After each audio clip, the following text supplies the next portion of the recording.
Es común que cuando vamos manejando se encienda o parpadee el testigo del aceite, y esto puede ser solo un falso contacto o algo muy peligroso.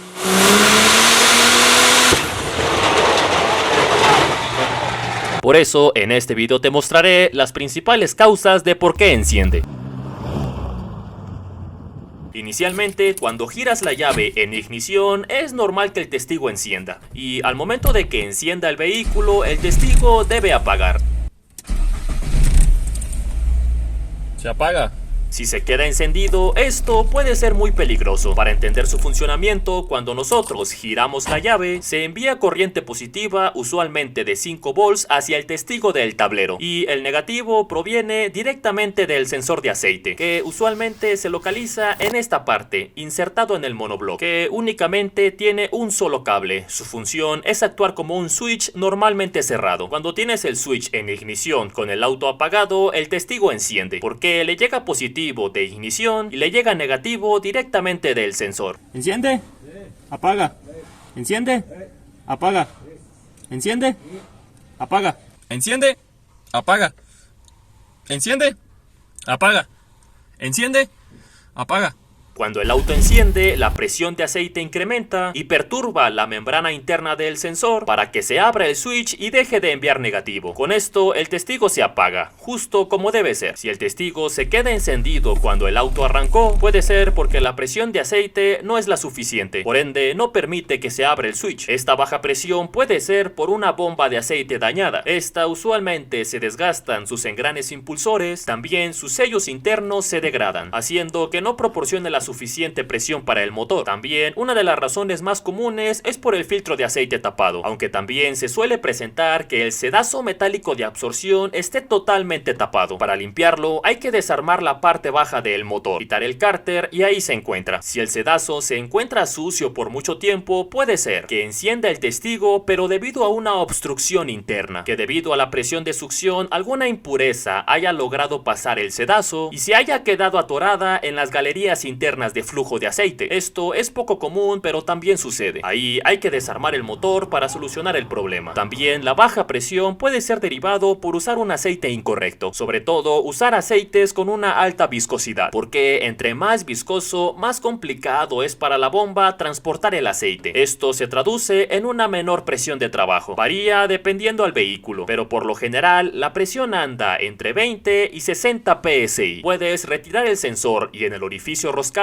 conectarle un manómetro. Ahí verificarás la presión de tu aceite, porque en motores que ya han tenido mucho uso, la presión puede disminuir debido a fugas internas de aceite. El aceite puede escapar de manera descontrolada, disminuyendo su presión. Otras veces puede ser que el cable que conecta al sensor esté aterrizado a tierra, a veces debido a la vibración propia del motor o debido al contacto del cable con el motor caliente, hace que el cable se aterrice a tierra. Y a pesar de que la presión de aceite esté bien, de que el sensor esté bien, el negativo se salta por el aterrizaje y llega al testigo, haciendo que siempre se quede encendido. También puede ser un problema de que no llegue el positivo de ignición, revísalo, o incluso que el propio funcionamiento interno del sensor esté dañado. A veces, debido a la vibración y a la alta temperatura, se deforma o se rompe el diafragma interno del sensor, haciendo que no responda correctamente a los cambios de presión y el testigo permanezca encendido. Puedes utilizar un multímetro para revisar si está en buen estado. Lo ponemos en medición de continuidad y colocamos una punta en la superficie metálica externa y la otra en el pin del sensor. Aquí debe de haber continuidad y emitir el pitido. Al momento de que lo perturbas internamente, el pitido debe cesar. Aquí comprobamos su interacción y que hay un buen funcionamiento. En otros sensores, dependiendo al vehículo, es al revés. No hay continuidad entre la carcasa y el pin y cuando lo perturbas es cuando hay continuidad.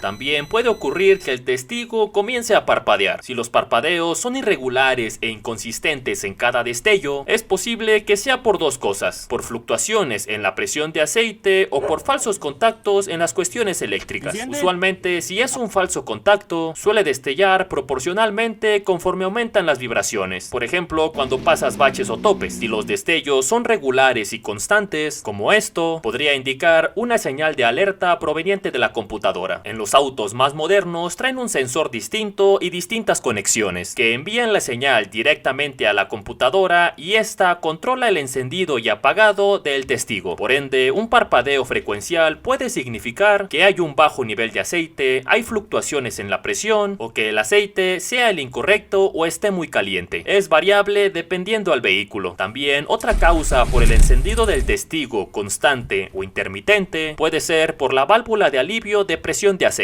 Para los carros que la traen se localiza cerca de la bomba y esta a veces se queda atascada permitiendo la liberación excesiva de aceite, traduciéndose en una baja presión de él. Lo que tienes que saber es que independientemente de cualquiera que sea la causa del problema, si te enciende el testigo con el auto encendido debes de apagarlo. No puedes arriesgarte hasta saber bien la causa del problema y su solución, porque si realmente hay una baja presión de aceite, el motor se puede calentar muy rápido y lo puedes dañar catastróficamente. Sobre todo las partes metálicas blandas como los cojinetes son los primeros que se dañan, y reparar alguna falla debido a falta de aceite en el motor resulta muy costoso. La presión baja de aceite es equivalente a que el motor funcione sin aceite. Al final de cuentas se va a dañar. A ver, acelérale.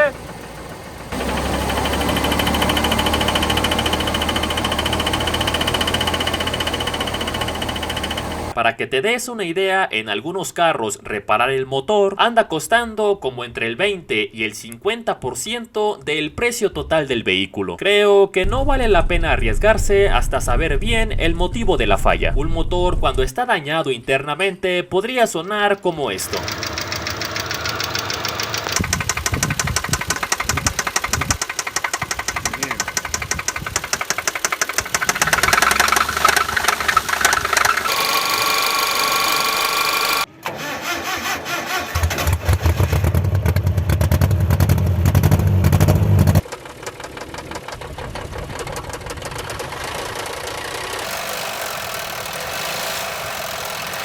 Si quieres saber específicamente cuáles son las partes del motor que más comúnmente se dañan, te dejo el video aquí abajo. También si tu auto hace ruidos en la suspensión, también te dejo el video de los ruidos más comunes. En un video próximo te mostraré cómo funciona el sensor de presión de aceite y el testigo cuando mandan la señal a la computadora. Déjame saber qué te pareció el video. Sin más, esto es todo por el video. Si te gustó, dale like y suscríbete. Yo soy Carlos Molina, muchas gracias, hasta luego. Perfect.